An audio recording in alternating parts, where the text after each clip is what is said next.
யாழ் மாநகர முதல்வர் தலைமையில் யாழ் மாநகர சுகாதார வைத்திய அதிகாரி பணிமனையில் இந்த கலந்துரையாடல் நடைபெற்றது.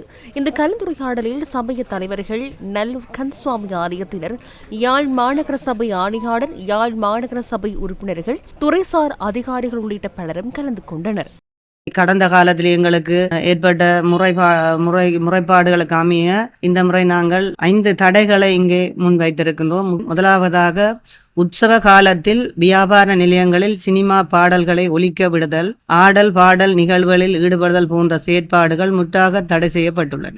இவ்வாறு விதிமுறைகளை மீறுவோர் ஒலி அமைப்பு சாதனங்கள் அனைத்தும் பறிமுதல் செய்யப்படும். 2வது விடயம், உற்சவ காலத்தில் தெய்வீக நிகழ்வுகள் சாராத காட்சிகள், காணொளிகள் அல்லது விளம்பரங்களை திரையிடுதல் முற்றாக தடை செய்யப்பட்டுள்ளது. 3வது விடயம், உற்சவ காலங்களில் ஆலய சுற்றாடலில் படப்பிடிப்பில் ஈடுபடுபவர்கள் சமய பண்பாட்டு மற்றும் கலாச்சார நிகழ்வுகளை தவிர தனிநபர்களின் புகைப்படங்களை அல்லது காணொளிகளை பதிவு செய்தல், அவற்றை சமூக வலைதளங்களில் பதிவேற்றுதல் போன்ற நடவடிக்கைகளை முற்றாக தவிர்க்க வேண்டும். ஆலய சுற்றாடலில் ட்ரோன் கேமரா பறக்க விடுவது முற்றாக தடை செய்யப்பட்டுள்ளது. இவ்விடயம் வர்த்தமானி அறிவித்தலின் மூலமும் ஏற்கனவே அமலில் உள்ளது. அதனை மீறுபவர்கள் மீது உரிய சட்ட நடவடிக்கை எடுக்கப்படும். சிவப்பு வெள்ளை நிறத்தால் குறிக்கப்பட்டுள்ள உற்சவ பகுதிக்குள் வியாபாரம் செய்தல் மற்றும் ஜாசகம் பெறுதல் முற்றாக தடை செய்யப்பட்டுள்ளது.